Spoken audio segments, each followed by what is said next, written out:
Jenna from scribblinggrace.com. Today I'm doing a Bible journaling with me video on a acrylic floral page that I did the other day. I posted this one on Instagram and Facebook, and I got a bunch of requests to do a tutorial on it, and thankfully I filmed it so I'm able to. So I'm starting off by painting a simple acrylic beige brownish background. So I took territorial beige and antique parchment, so it's like a light brown and an off-white color from my apple barrel acrylic paints. And what I'm doing is I'm using a large flat paintbrush. I picked up that darker beige color, started painting that on my page, and then without cleaning my brush, start picking up that antique parchment, the white color. And by not cleaning my brush, you get the remnants of that beige that are still in there, so it creates kind of a mid-tone between the beige and the white, so you get a few different tones as you continue to pick up more of the white. And then you can see in that bottom right corner, I got pretty much all that beige color was off my brush by then, and then I got pretty much the straight white color out of that tube. And then I start picking back up some more of that beige color, and again without cleaning my paintbrush, so then you get the remnants of the white mixing with it, and again you get more of those midtones. So I'm kind of doing like going back and forth between picking up more white and more of the beige without cleaning that paintbrush, so that you can get a bunch of different tones. And I'm just painting it onto the page. You can see here on the smaller sections, I'm just going straight up and down. But on the big section, the big page, I was kind of doing X shapes or W shapes, kind of just painting all around. I kind of wanted it to look a little bit messy, and I find that just getting that paint on the page is all that really matters in this. Having the different directions of the brush strokes, I think looks really cool. So I personally really like that look. And this is also just a background, so it is going to be covered by a lot of the florals and stuff, but I love doing backgrounds like this, and they're so fun to do and easy with just two colors. You can create so many fun backgrounds with this technique. So now I'm going to go ahead and start on my leaves. So I'm using my English Ivy color, and I'm going to start mixing it with some of that white, the antique parchment, and some of that beige to lighten it up and create some different green tones. So this is something I don't often do. I don't often mix a bunch of colors. I like to just use colors straight out of the tubes. That's why I love my apple barrel paints, because they come in so many colors. But I really wanted to make these tones a little bit lighter. And the good thing about like mixing in some of that beige is that it tones down the bright green to make it match the background more, it just looks more cohesive that way. And so you can see I mixed two different green tones. I may kind of fiddle around with them a little bit, but right now I'm using the one that's a little bit more brown. So I just that green with a little bit of the white and a little bit of brown to create this really nice, pretty, earthy green tone. And I'm just creating some leaves now. So I'm using a small round paintbrush. And I have a few tutorials on painting leaves, but I'm hoping that doing this real time, you can see the technique to it. Just using the tip of my paintbrush to draw a stem, and I kind of wave the stem a little bit. And then I'm just kind of letting the leaves be a little messy this time too. So I'm applying pressure and then releasing that pressure to try to create some kind of point. Hopefully you can see there the technique to that.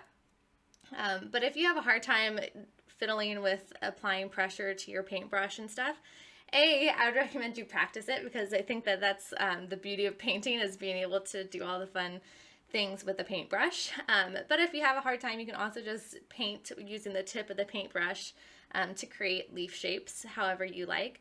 And you can see the tips of my leaves kind of fray out a little bit. And that's kind of the look I was going for with this page.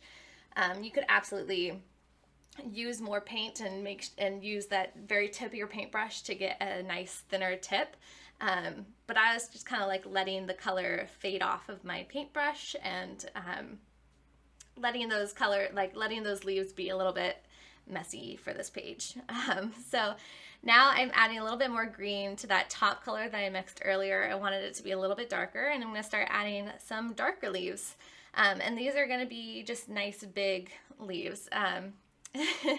And here you can see, hopefully, I'm going to do groups of 2s usually for these. I kind of do the same leaf shapes for most of my pages, where I do like the groups that I did with the first leaf shape. And then I do these groups of 2 big leaves, and I'm going to fill in some of the blank spaces. Here, I had those leaves kind of floating in the middle of the page, but I'm going to put a flower there. So normally I like to have all my leaves anchored to something. So normally, as you can see with all the other leaves on the page, they're going from the edges of the page inward. So that way it kind of looks like they're anchored to something. So those 2 leaves in the middle right side of that page, they're going to have that flower there, so they'll be anchored to something. They'll be anchored to the flower. And here I am adding the flower now. So I think I'm using barn red and a peach color and a pink color. I can't remember the exact names, but I will find them and I'll put them in the blog post that goes along with this video at scribblinggrace.com/acrylic vintage florals. I'm calling this a vintage floral page because I got told that it looked very vintagey, so that's what I'm going with. And I have a couple tutorials on painting acrylic roses, and I'm basically doing the same thing. So basically I took my darkest color, that barn red, and the same small round paintbrush that I used for the leaves, and dotted it around in a center, and then I pick up the lighter colors. Really, I'm mostly working with the barn red and the peach color. And I pick up more of that peach color and I just do C shapes all around that center spot to create kind of a look of roses or some other type of flower. I also did, as you can see, half a flower on the bottom that had a little bit more of the pink tone to it. I decided it was a little too bright, so here I am taking that same pink but toning it down with the beige that I used earlier. And I'll kind of dot that around in the center of that bottom rose, just so I could have like a couple different colors of the roses. And then I'm also using that color to create some buds. So I'm just using that round paintbrush and I'm literally just swiping it in really quick little swipes to create kind of an oval-y shape with a little bit of a point. And this will look pretty once we add the stems to them as well. So this is just kind of filling in the page now, adding the little details that add so much to the finished product, I think. And I'm also going to start adding some white details. So originally I was going to start add a couple groups. I was going to add dots. Normally I add dots in groups of 3 or 2 and very perfect little dots in perfect little sections. But because I'm going for kind of the more messy, little bit more messy style, I'm trying to just enjoy the process here. I decided to just kind of have fun with it, and I started just kind of adding little bunches of dots all over. And some are small and some are tiny, or some are small and some are big. Just kind of pushing that tip of my paintbrush down, even on the roses too, just try and add a little bit of white something. And then I'm taking my English Ivy straight out of the tube this time, the really dark green. And you can see I'm kind of twisting my paintbrush in the green color to make sure that I have a nice tip to my paintbrush.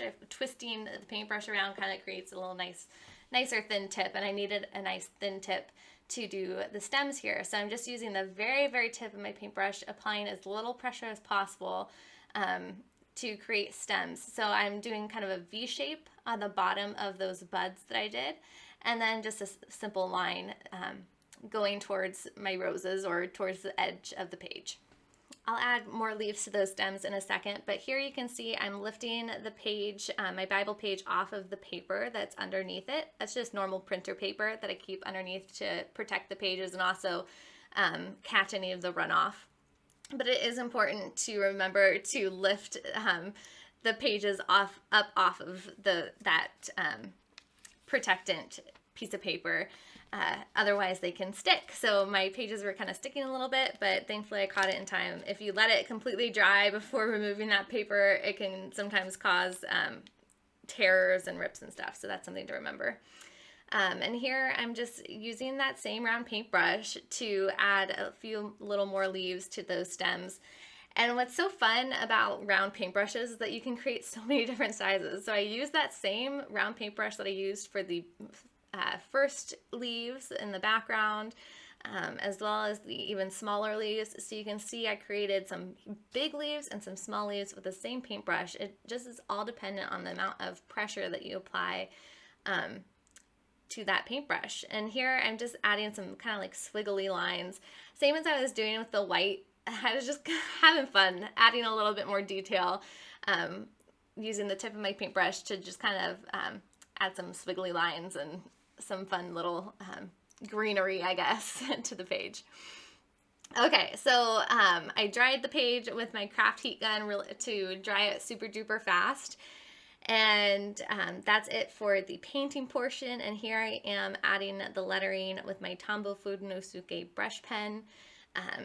If you're new here, I do have tutorials on how to create lettering like this. On brush calligraphy basics would be a good one to check out. And then I also have bounce calligraphy, which is more of what I am doing here. And both of those tutorials also have free printables. I also have tutorials on faux calligraphy and stuff if you don't have a pen like the one I'm using. So if you want to create fun lettering like this, definitely check those out. I'll link them in the blog post that goes along with this video at scribblinggrace.com/acrylic-vintage-florals. And that link will be in the description below, so be sure to head on over there. All right, so I am writing out, great peace have those who love your law. Great peace have those who love your law. Nothing can make them stumble. And that is Psalm 119, verse 165. This is also in my son's journaling Bible. I'm doing this working through this journaling Bible with him in mind. So on every one of the pages in this Bible, I always write out a prayer for him. I pray the scripture over him, basically. So that's what I'm writing here right now. With that same paint brush pen, but just using the tip of it and just normal handwriting. And I know I've been talking a mile a minute, but I'm trying to keep this a little bit quick. So that's it. I hope that you kind of get the gist of how I created this page. Let me know what you think in the comments. That's the back side. You can see there's no bleed through with acrylic paint, so you don't have to worry about bleed through. And again, I'll put the links to all the supplies that I used and all the other fun stuff that you need to create a page like this at scribblinggrace.com/acrylic-vintage-florals. All right, I hope you have a wonderful day. God bless.